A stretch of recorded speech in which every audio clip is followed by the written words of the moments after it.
তো ভ্যালেন্টাইন সম্পর্কে আমরা সর্বপ্রথম চলে যাব রাকিবুল ইসলাম তাইয়িব ভাইয়ের কাছে। আসসালামু আলাইকুম রহমতুল্লাহ। দেশে প্রবাসে যে যেখান থেকে আজকে আমাদের এই লাইভ সম্প্রচারটি দেখতেছেন সবাইকে আমার পক্ষ থেকে জানাচ্ছি আন্তরিক শুভেচ্ছা অভিনন্দন। সেই সাথে উম, কবি সাইমা শাফি ভাইয়াকেও ধন্যবাদ জানাবো যে এরকম একটা প্রোগ্রামের আয়োজন করার জন্য। কারণ বর্তমান তরুণরা তারা যেটা চায় সেটা হচ্ছে তারা আনন্দমুখর কিছু জিনিস চায়। যেখানে আনন্দ থাকবে সেখানে তরুণরা গিয়ে তাদেরকে প্রমোট করতে চায়। বর্তমান সময়টা এমন এক জায়গায় চলে আসছে যে যে জায়গাটায় আমরা যদি কাজগুলো না করে থাকি তাহলে সেই জায়গাটা হয়তো অন্য কেউ এটা দখল করে রাখবে। সেই প্রেক্ষিতে আমরা আমাদের এখানে আসা যে আমরা যতটুকু না ভার্চুয়াল জগতে যেতে পারবো, ভার্চুয়াল জগতে আমরা যতটুকু কাজ করতে পারবো এই কাজটা অতি অল্প সময়ের মধ্যে অনেক দূর পর্যন্ত এগোতে পারবে। আর যদি আমরা ভার্চুয়াল জগতে আমাদের সারা না থেকে, আমাদের পদচারণা না থেকে, তাহলে দেখা যাচ্ছে যে কাজটা আমাদের একদিনে হওয়া উচিত ছিল সেই কাজটা আমরা 15 দিনে করতে পারবো বা 15 দিনে এটা আমাদের হবে। সেই জায়গা থেকে আমাদের ভার্চুয়াল জগতে আসা। আর আজকে আমাদের যে বিষয়টি নিয়ে আমরা এখানে এসেছি সেই বিষয়টা খুবই গুরুত্বপূর্ণ এবং আমাদের তরুণদের জন্য খুবই তাৎপর্যপূর্ণ। কারণ মুফাক্কির ইসলাম সৈয়দ আবুল হাসান আলী নদভী রাহিমাহুল্লাহ তিনি বলেছেন যে বর্তমান যুগের যে তরুণরা, এই তরুণরা হয়তো আগামীর জন্য তারা হয়তো ফুল হবে নয়তো কাটা হবে। কিভাবে? যদি আমরা এই তরুণদেরকে পরিচর্যা করতে পারি, এই তরুণদেরকে আমরা সুন্দরভাবে সাজিয়ে তুলতে পারি, এই তরুণদেরকে আমরা যদি নার্সিং করে সুন্দর একটা জায়গায় নিয়ে যেতে পারি, তাহলে আশা করা যায় ভবিষ্যতে আমাদের এই তরুণরা সুন্দর একটা কাজ করবে। কিন্তু যদি আমরা এই তরুণদেরকে সুন্দর জায়গায় এগোতে নিয়ে সাহায্য না করি বা তরুণদেরকে আমার যেখানে নিয়ে যাওয়ার কথা ছিল সেখানে যদি আমরা নিয়ে না যেতে পারি, তাহলে কিন্তু এই তরুণরা একদিন আমাদের জন্য কাটা হয়ে দাঁড়াবে। এই জন্য তরুণদের যে ভাবনাগুলো, তরুণদের কোন জিনিসগুলো বেশি ভালো লাগে, এই জিনিসগুলো থেকে যেটা শরীয়ত বহির্ভূত ব্যায্যত কাজ সেটা থেকে তাদেরকে রক্ষা করতে হবে এবং যেটা শরীয়ত গ্রহণ করে সেটাকে তাদের মাঝে সুন্দরভাবে তাদের যেভাবে তারা গ্রহণ করবে সেভাবে তাদের কাছে পৌঁছে দিতে হবে। তো বর্তমান যে সময় আমরা আজকের এই প্রোগ্রামটা করতে চাচ্ছি, আমরা ভ্যালেন্টাইন্স ডে আগামী আজকে রাতটা পোহালে কালকেই ভ্যালেন্টাইন্স ডে পরে যাবে। এই ভ্যালেন্টাইন্স ডে কে কেন্দ্র করে বাংলাদেশের মানুষ এবং সারা বিশ্বের মানুষ তারা লাখ লাখ এবং কোটি কোটি টাকা খরচ করে। কেন খরচ করে? এর মূল একটা উদ্দেশ্য হচ্ছে যে ভ্যালেন্টাইন্স ডে কে তারা গ্রহণ করে ভালোবাসা দিবস হিসাবে। আমরা জানি যে ভালোবাসা কাকে বলা হয়। আল্লামা জালালউদ্দিন রুমি রাহিমাহুল্লাহ বলেছেন যে ভালোবাসা তো ওটাকে বলা হয় যেটা হচ্ছে অন্তরে ভালোবাসা। চোখের ভালোবাসা যেটা সেটা হচ্ছে ভালোবাসা না। আর বর্তমান যুগে আমরা যে ভালোবাসা দেখি আমাদের তরুণদের মাঝে সেটা হচ্ছে চোখের ভালোবাসা, মূলত অন্তরের ভালোবাসা না। তো কালকে যে দিবসটা পালিত হচ্ছে, এই দিবসটা কি আসলে কি ভালোবাসা দিবস, নাকি এর পিছনে মহৎ কোনো উদ্দেশ্য আছে? আমি এই বিষয়টা আমার যারা আজকে আমার লাইভটা দেখতেছেন সবাইকে আমি এই মেসেজটাই দিব, আসলে কি এটা কি ভালোবাসা দিবস, নাকি মুসলমানদেরকে ষড়যন্ত্রের কবলে ফিরে ফেলে তাদের জাতিসত্তাকে ধ্বংস করা একটা পায়তারা। এটাই আমি বোঝানোর চেষ্টা করব যে সেন্ট পোল নামে একজন ব্যক্তি ছিলেন ধর্মযাজক, খ্রিস্টান। ওই সময় ওনার আমলে একজন বাদশাহ ছিলেন ইরাকের, নাম হচ্ছে ক্লোডিয়াস। সেই ক্লোডিয়াস তার যে অনেক বিশাল রাজ্য ছিল, এই রাজ্য পরিচালনার জন্য অনেক সেনাবাহিনীর দরকার ছিল, বা তার রাজ্যকে অন্যান্য দেশের আগ্রাসন থেকে রক্ষা করার জন্য তার অনেক সেনাবাহিনীর দরকার ছিল। তো সে দেখলো যে মানুষরা যদি বিবাহ করে, যুবকরা যদি বিবাহ করে, তাহলে তার যে একটা জৈবিক চাহিদা রয়েছে সেটা চাহিদাকে রক্ষা করার ক্ষেত্রে সে যুদ্ধে যেতে চায় না। এই জন্য সে একটা ফরমান জারি করলো যে আজ থেকে আমার দেশে কোনো যুবক বিবাহ করতে পারবে না, তার যারা সেনা রয়েছে তারা বিবাহ করতে পারবে না। এরকম একটা আইন জারি করার পর সেন্ট পল নামে একজন ধর্মযাজক ছিল, সেই ধর্মযাজক সে গোপনে গোপনে এই কাজটা করে দিত, মানুষের বিবাহ কিভাবে করে দেওয়া যায়।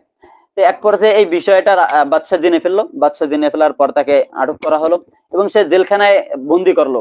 বন্দি করার পর জেলখানার যে সেনার যে প্রধান ছিল, ওই প্রধানের মেয়ে তার কাছে যাওয়া আসা করতো। যাওয়া আসার ফলে তার সাথে একটা কানেকশন তৈরি হয়ে যায়, ভালোবাসার সৃষ্টি হয়ে যায়।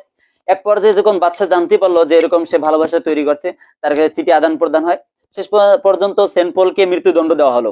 মৃত্যুদণ্ড দেওয়ার সময় সেন্ট পল একটা চিঠি লিখে যায় যে ফরম টু সেন্ট পল, এরকম একটা চিঠি লিখে যায় ওই মেয়ের কাছে। এ মারা যাওয়ার পর থেকে দেখা যাচ্ছে যে চোদ্দ শতক পর্যন্ত কেউ ভ্যালেন্টাইন্স ডে হিসেবে এটাকে পালন করেনি। তার আগে দেখা গিয়েছে ইতিহাসে অনেক সময় এটাকে ভিন্ন ভিন্ন ভাবে নিয়ে আসছে, যে শুধু সেন্ট পলের এই বিবাহ কেন্দ্রিক বা তার সেনাবাহিনী কেন্দ্রিক এই যে ভ্যালেন্টাইন্স ডে ছিল এমনটা নয়। দেখা যাচ্ছে যে 14 ফেব্রুয়ারিকে কেন্দ্রিক অনেকেই দেখা যাচ্ছে যারা হিন্দু ছিল তারা এটাকে ব্যবহার করত বসন্ত দিবস তারা বসন্ত হিসাবে এই দিবসকে পালন করত, তারা এটা পূজা করত, এরকম অনেক নানাবিধ তারা কাজ করত।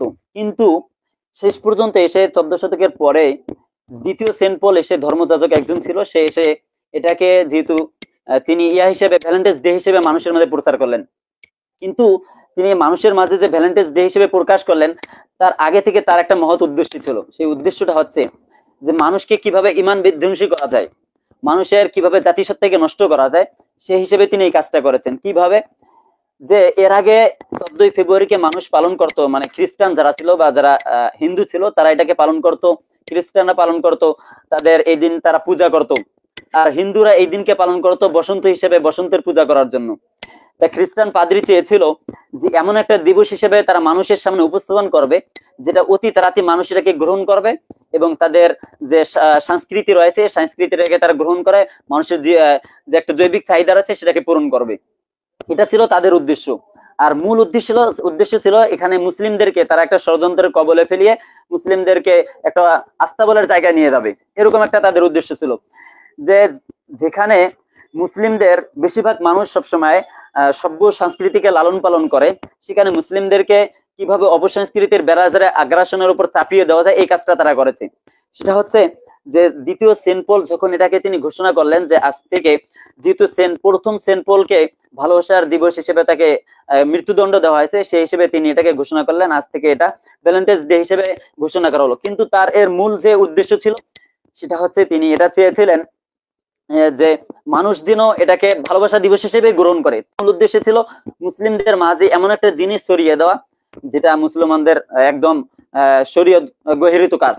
এটা আমরা মনে করবো এভাবেই যে যদি কেউ পূজা করে সেটা আমরা গ্রহণ করবো না, শরীয়ত এটা আমাদের কখনোই গ্রহণ করতে আমাদেরকে বাধা প্রদান করেছে।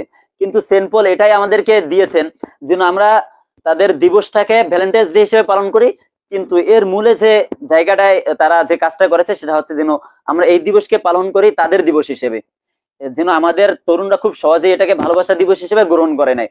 কিন্তু দেখা যাচ্ছে তারা এখানে দুইটা জিনিসের কাজ করছে। একটা হচ্ছে আমাদের বর্তমান যুবক যারা রয়েছে তারা যেটা জিনিস চায় সেটা হচ্ছে জৈবিক চাহিদা পূরণের জন্য পরিপূর্ণ নগ্নতার মাঝে তারা এসে নেমে গিয়েছে। আর একটা হচ্ছে এই দিবসকে পালন করার সাথে সাথে আমাদের মাঝে একটা শিরকের মিশ্রণ ঘটে যায়। শিরকের মিশ্রণটা কিভাবে, যদি কোনো ব্যক্তি তাদের আমরা যেহেতু মুসলিমদের সংস্কৃতি বাদ দিয়ে যদি আমরা খ্রিস্টান অথবা হিন্দু ধর্মের কোন সংস্কৃতিকে আমরা গ্রহণ করে নিই তাহলে নিশ্চিত এটার মধ্যে শিরকত মিশ্রিত হয়ে যাবে। যেমন তারা এই দিবসে তারা বসন্তের পূজা করত, তারা এই দিবসে অন্যান্য জিনিসের পূজা করত।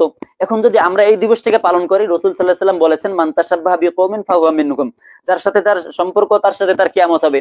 যদি আমরা এই হাদিসের দিকে তাকাই তাহলে দেখা যাচ্ছে যেহেতু তারা এই দিবসে মূর্তি পূজা করত আর অন্যান্য পূজা করত, এই হিসাবে যদি আমরা এই দিবসকে পালন করি তাহলে দেখা যাচ্ছে এই দিবস পালন করার কারণে মুসলিমদের একটা তাদের সাথে শিরক হচ্ছে, মানে আল্লাহ তাআলার সাথে শিরকত একটা আমাদের এখানে যথেষ্ট একটা কমিউনিকেশন তৈরি হচ্ছে, সেই হিসেবে আমাদের ঈমান বিদ্বেষণ একটা কাজ হচ্ছে। দ্বিতীয় যে কাজটা তারা করার জন্য করছে সেটা হচ্ছে মুসলিম যারা রয়েছে বা অন্যান্য যারা তরুণ রয়েছে তাদের যে একটা জৈবিক চাহিদা রয়েছে এই জৈবিক চাহিদা পূরণ করার জন্য তারা একটা শরীয়তের একটা নির্ধারিত পন্থা থাকার পরেও এমন একটা জায়গায় গিয়ে মুসলিমদের সংস্কৃতিকে নিয়ে গিয়েছে যেটার ফলে তরুণরা তাদের জৈবিক চাহিদা পালন করার জন্য তারা নগ্নতায় পরিপূর্ণতায় নেমে গিয়েছে। এই দুটা জিনিস তারা এখানে করেছে। এই দুটা জিনিসের ফলে আমাদের সমস্যাটা কি হচ্ছে, আমাদের সমস্যাটা হচ্ছে যেটা হার্ভার্ড বিশ্ববিদ্যালয়ের অধ্যাপক স্যামুয়েল পি হেন্টিংটন তিনি একটা কলাম লিখেছিলেন সাংস্কৃতিক বিষয়ে। তা তিনি এখানে বলেছেন আজকের যে বিশ্ববিরোধ, আজকে যে দেখা যাচ্ছে আমেরিকার সাথে রাশিয়ার সাথে মুসলিম রাষ্ট্র সৌদি আরব, ইরাক, ইরান, এক কথা অমুসলিম রাষ্ট্র এবং মুসলিম রাষ্ট্রদের সাথে যে একটা বিরোধ পূর্ণ দেখা যাচ্ছে, এটার মূল কারণ হচ্ছে সংস্কৃতি। স্যামুয়েল পি হেন্টিংটন তিনার কলামে তিনি এটা লিখেছেন যে একটা অন্যান্য রাষ্ট্র এবং যারা বিশ্বকে যারা চালাচ্ছে আর কি পরাশক্তি আর মুসলিমদের মাঝে একটা বিরোধ যে সম্পর্ক, এটা কোনো রাষ্ট্র কেন্দ্রিক না, এটা হচ্ছে মূলত সংস্কৃতি কেন্দ্রিক। এই অন্যান্য যারা ধর্ম প্রযোজক রয়েছে, অন্য যারা ধর্মযাজক রয়েছে, তারা এই জায়গাটায় কাজ করতে চেয়েছে যেন মুসলিমরা তাদের নগ্ন থাবায় পরে তাদের অপসংস্কৃতির বেড়াজালে আষ্টপিষ্ট হয়ে তারা যেন তাদের কাছ থেকে, তাদের সংস্কৃতি থেকে, তাদের জাতিসত্তা থেকে ফিরে এসে এমন একটা জায়গায় পৌঁছে যায় যেখানে তাদের জাতিসত্তাকে তারা বিকিয়ে দিতে পারে। তারা এই কাজটাই করেছে। তাদের মূলত উদ্দেশ্য হলো তাদের মুসলিমদের যে জাতিসত্তা রয়েছে এই জাতিসত্তাকে ধ্বংস করা। আমরা বলবো যে মুসলিমদের জাতিসত্তা যদি ধ্বংস হয়ে যায় বা আমরা আমাদের জাতিসত্তাকে যদি আমরা বিকিয়ে দেই, তাহলে আর কাল বিলম্ব হবে না, অতি সত্বরই এটা এমন একটা পর্যায়ে চলে আসবে যেখানে মুসলিমদের জাতিসত্তা না থাকার কারণে, মুসলিমদের সংস্কৃতি না থাকার কারণে, নিজস্ব স্বকীয়তাকে আটকিয়ে না রাখার কারণে মুসলমানদের মাঝে তাদের যে জাতিসত্তা রয়েছে এটা ধ্বংস হয়ে যাবে। তো আমরা এখানে বলবো ভ্যালেন্টাইন্স ডে মূলত কোনো ভালোবাসার দিবস ছিল না, এটা মূলত তাদের একটা পরিকল্পনা, তাদের বৃহৎ একটা পরিকল্পনা নিয়ে তারা মাঠে নেমেছে। যেরকম ইংরেজরা আমাদের দেশে একটা তারা বৃহৎ পরিকল্পনার জন্য এসেছিল, ঠিক তেমনই খ্রিস্টানরাও বৃহৎ একটা পরিকল্পনা নিয়ে মুসলমানদের যেন তারা তাদের আগ্রাসনের মুসলমানদের উপর চাপিয়ে দিয়ে মুসলমানদের যে জাতিসত্তা রয়েছে, সংস্কৃতি রয়েছে, স্বকীয়তা রয়েছে, এগুলো তারা ধ্বংস করার একটা পায়তারা চালাচ্ছে। মূলত এটাই। ভ্যালেন্টাইন্স ডে নামে কোনো ডে ছিল না। এটা তাদের যে যখন সেন্ট পল মারা যায় তার 1400 বছর, প্রায় 14 শতকে মারা গিয়ে এটা কাজ হয়েছে 2য় শতকে, আর পরবর্তীতে 14 শতকে দ্বিতীয় সেন্ট পল এটাকে ঘোষণা করেছে ভ্যালেন্টাইন্স ডে। এর মধ্যবর্তী সময়ে কোনো ভ্যালেন্টাইন্স ডে ছিল না। মধ্যবর্তী সময়ে তারা কি করেছে, তারা এই দিবসকে তারা মূর্তি পূজা করেছে, অন্যান্য দিবস হিসেবে তারা পালন করেছে। সেহেতু এখান থেকে বোঝা যাচ্ছে যে ভ্যালেন্টাইন্স ডে এটা কোনো ভ্যালেন্টাইন্স ডে না, এটা মূলত তাদেরই একটা পরিকল্পনা মুসলমানদের ইমানকে বিকিয়ে দেওয়ার জন্য, মুসলমানদের মাঝে অপসংস্কৃতি বেড়াজালে আগ্রাসন করার জন্য এটা তাদের একটা পরিকল্পনা। আমি বলবো যে আমাদের যারা তরুণ রয়েছে আমরা এটার পথে পা না বাড়িয়ে এর যে মূল ইতিহাস রয়েছে আমরা এটা পড়াশোনা করব এবং আমাদের যে স্বকীয়তা রয়েছে সেই স্বকীয়তাকে আমরা গ্রহণ করবো ইনশাল্লাহ।